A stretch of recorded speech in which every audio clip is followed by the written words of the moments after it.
बिस्मिल्लाहिर्रहमानिर्रहीम। Dear viewers, अस्सलाम वालेकुम। पिछले वीडियो में हम लोगों ने डिस्कस किया था मूड्स ऑफ एक्वायरिंग सिटीजनशिप और इस वीडियो में हम लोग डिस्कस करेंगे मूड्स ऑफ लूजिंग सिटीजनशिप, कि वो कौन से तरीके हैं जिसकी वजह से कोई मुल्क या रियासत किसी शहरी की सिटीजनशिप ख़त्म कर सकते हैं। So citizenship can be lost in various ways depending on a country legal framework. अब सिटीजनशिप बहुत से तरीकों से ख़त्म की जा सकती है, जो किसी मुल्क या रियासत के आइन और कानून पर डिपेंड करता है कि वो कौन सा मीन्स यूज़ करते हैं या आइन में कौन सा तरीका है जिसकी वजह से कोई मुल्क या रियासत अपने शहरी की या किसी शहरी की शरीयत ख़त्म कर देते हैं। तो सबसे पहले है वॉलंटरी रिनंसिएशन।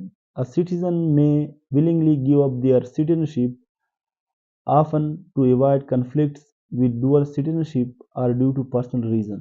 तो सबसे पहले है वॉलंटरी रिनंसिएशन। वॉलंटरी रिनंसिएशन ये है कि जब कोई शहरी रज़ाकाराना तौर पर अपनी सिटीजनशिप छोड़ दे तो हम उसको वॉलंटरी रिनंसिएशन बोलते हैं। और वो रज़ाकाराना तौर पर अपनी शहरियत क्यों छोड़ता है कि जब वो किसी दूसरे मुल्क में सिटीजनशिप लेना चाहता है तो वो जो ओरिजिनल उसका सिटीजनशिप होता है उसको छोड़ देता है, या उसके पर्सनल रीज़न होते हैं, किसी दूसरे मुल्क में शिफ्ट हो जाते हैं, वहाँ वो अपना कारोबार जमा लेते हैं या फैमिली वहाँ शिफ्ट कर लेते हैं, जिसकी वजह से वो रज़ाकाराना तौर पर अपनी जो ओरिजिनल सिटीजनशिप होती है, शहरियत होती है, उसको छोड़ देते हैं। तो हम उसको बोलते हैं वॉलंटरी रिनंसिएशन। अब सेकंड नंबर पर है डीनेचुरलाइजेशन और revocation. Citizenship can be revoked by the state if it was acquired through fraud, false representation, or concealment of facts. It may also occur due to involvement in certain criminal activities like treason, espionage, or terrorism. अब डीनेचुरलाइजेशन या revocation किया है वो method है जिसके ज़रिए से कोई रियासत किसी शहरी की शरीयत ख़त्म कर देते हैं, क्योंकि उस शहरी ने जो सिटीजनशिप लिया होता है वो धोखे से लिया होता है, गलत मालूमात दिए होते हैं या कुछ हक़ाइक़ छुपाए होते हैं जब वो सिटीजनशिप ले रहा होता है, या कुछ ऐसे मौके होते हैं या शहरी की कुछ ऐसी इन्वॉल्वमेंट होती है क्रिमिनल एक्टिविटीज़ में। फॉर एग्ज़ाम्पल ट्रीज़न, गद्दारी कर लेता है अपने मुल्क के साथ, या जासूसी में पकड़ लेता है, या कोई दहशतगर्दी के वाक़यात में पकड़ा जाता है। तो जब ये इस पर साबित हो जाते हैं, गद्दारी साबित हो जाती है, जासूसी साबित हो जाती है, या कोई दहशतगर्दी का वाक़या इस पर साबित हो जाता है, फिर इस वजह से जो स्टेट होता है, जो रियासत होता है, वो उस शहरी की जो सिटीजनशिप है उसको रिवोकेट कर देती है, यानी ख़त्म कर देती है। अब तीसरे नंबर है dual citizenship restriction. In countries that do not permit dual citizenship, acquiring citizenship in another country might automatically result in the loss of the original citizenship। अब तीसरे नंबर पर है डुअल सिटीजनशिप रिस्ट्रिक्शन।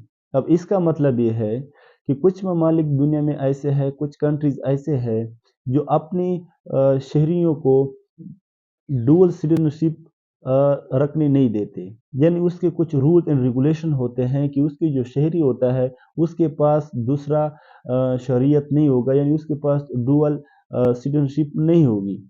अगर वो उसका citizen कोई दूसरा citizenship लेना चाहता है, किसी दूसरी कंट्री की सिटीजनशिप लेना चाहता है और वो ले लेता है, तो उसके बाद जो उसका ओरिजिनल सिटीजनशिप होता है वो ऑटोमेटिकली लॉस हो जाता है, यानी वो फिर उस मुल्क का शहरी नहीं रहता जब वो किसी दूसरे मुल्क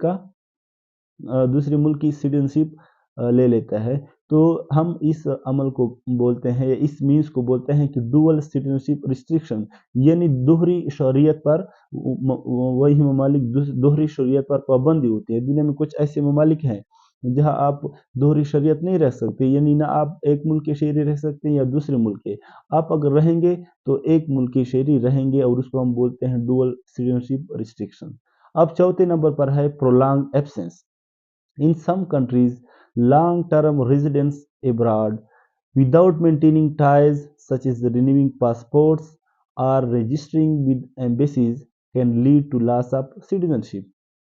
अब प्रोलॉन्ग एब्सेंस का मतलब ये है कि मिसाल के तौर पर किसी मुल्क का सिटीजनशिप किसी दूसरे मुल्क में जाता है और वो दूसरे मुल्क में बहुत अरसा गुजार लेता है, तकरीबन 20, 30, 40 साल वहाँ गुजार लेता है और वो वापस अपने मुल्क नहीं आता।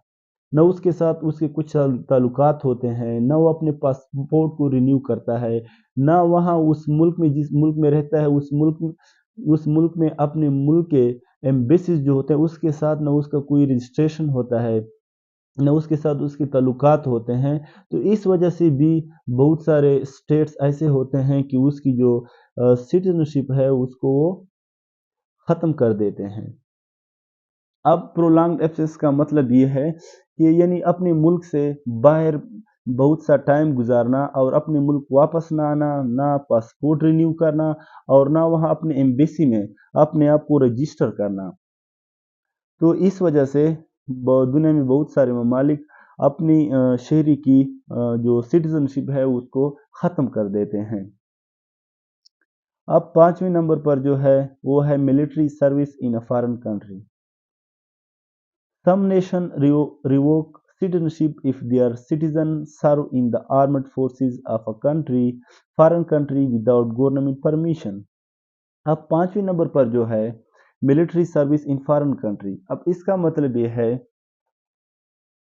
कि किसी मुल्क का सिटीजन दूसरे मुल्क में जाता है और वो दूसरे मुल्क की आर्मी में सर्विस करता है, वो दूसरे मुल्क की आर्मी को सर्विस करता है विदाउट गवर्नमेंट परमिशन, यानी उसके पास अपने गवर्नमेंट की तरफ से कोई परमिशन ना हो, ना उसने अपनी हुकूमत से कोई एनओसी लिया हो, अपनी स्टेट से गवर्नमेंट से कोई एनओसी लिया हो कि मैं दूसरे मुल्क जा रहा हूँ, वहाँ उस मुल्क के आर्मी को सर्व करूँगा, उस मुल्क में सर्विस दूंगा। तो विदाउट परमिशन जब कोई सिटीजन दूसरे मुल्क के आर्मी में सर्व करता है तो इस वजह से भी बहुत सारे ममालिक उस शहरी की शहरियत ख़त्म कर देते हैं, क्योंकि जब आपके पास ना हुकूमत की कोई इजाज़त हो, ना आपके पास कोई हुकूमत की इनिसी हो और आप बग़ैर इजाज़त के किसी दूसरे मुल्क के आर्मी में सर्व करते हैं, तो इस वजह से जो रियासत की स्टेट की जो सिक्योरिटी होती है उसको भी थ्रेट्स होता है, तो इस वजह से वो स्टेट उसकी सिटीजनशिप को ख़त्म कर देते हैं। अब 7 नंबर पर है डी नेशनलाइजेशन। अ स्टेट में denationalise individuals in cases of national security threats और if the individual poses a significant risk to the country. अब 6 नंबर पर है कि डी नेशनलाइजेशन। अब डी नेशनलाइजेशन क्या है कि मिसाल के तौर पर कोई एक बंदा है जो मुल्क की सिक्योरिटी के लिए ख़तरा है और ऐसे एक्ट्स करता है या कोई ऐसे एक्टिविटीज़ में शामिल होता है जो इस वजह से मुल्क की जो सिक्योरिटी है उसको नुकसान पहुंचता है, या कुछ ऐसे वाक़यात फॉर एग्ज़ाम्पल वो किसी दूसरे मुल्क में जाता है जिसके साथ उस मुल्क का नहीं लगता और उधर जाके वो अपने मुल्क के ख़िलाफ़ बात करता है, अपने मुल्क के ख़िलाफ़ झूठी बातें फैलाता है, ठीक है? तो इस वजह से भी जो एक स्टेट होता है वो अपनी जो सिटीजनशिप है उसकी शहरियत को ख़त्म कर देता है। मिसाल के तौर पर अगर कोई पाकिस्तानी सिटीज़न इंडिया में जाए और इंडिया में वहाँ पाकिस्तान के ख़िलाफ़ बात करे और पाकिस्तान की जो सिक्योरिटी है उसके ख़िलाफ़ बात करे या पाकिस्तान के जो इंस्टीट्यूशंस है उसके ख़िलाफ़ बात करे और पाकिस्तान के ख़िलाफ़ बुरा भला पाकिस्तान को कहे, तो इस वजह से भी जो रियासत होते हैं वो उस इंडिविजुअल को डी नेशनलाइज कर देते हैं, यानी अपनी नेशनलिटी से वो उसको निकाल देते हैं और उसकी सिटीजनशिप को ख़त्म कर देते हैं। अब 7 नंबर पर किया है marriage. In the past some countries revoked a woman citizenship upon marrying a foreign national. Although rare today, this practice still occurs in certain cases where citizenship laws are linked to marriage. These moods can vary greatly depending on national laws and policies. अब 7 number पर है marriage, यानी पहले, अब नहीं, पहले इस तरह होता था कि जब कोई फीमेल, कोई वुमेन किसी दूसरे कंट्री के मेल से शादी कर लेता था और वो दूसरे मुल्क ट्रांसफ़र हो जाता, तो वो जो उसका अपना ओरिजिनल सिटीजनशिप किसी कंट्री में किसी कंट्री का सिटीजन होता, तो वो ऑटोमेटिकली वो रिवोकेट हो जाता, उसको ख़त्म कर देता था। लेकिन आजकल ये बहुत कम है, आजकल इस तरह नहीं है, बल्कि आजकल अगर आप किसी दूसरे कंट्री के वुमन से शादी करते हैं, तो आप भी उस मुल्क के शहरी बनने के काबिल है। जो लीगल प्रोसेस होते हैं उसको पूरा करने के बाद आप उस मुल्क के सिटीजनशिप बन सकते हैं। और कुछ ऐसे ममालिक जिसमें सिटीजनशिप लॉ जो मैरिज के साथ लिंक होते हैं, उसमें आजकल भी ये होता है कि अगर कोई वुमेन दूसरे मुल्क के सिटीजन से शादी कर ले, तो वो उसका जो ओरिजिनल सिटीजनशिप है उसको ख़त्म कर देते हैं। और ये जो हमने जितने भी मूड्स पढ़े हैं, ये कंट्री टू कंट्री वरी करते हैं।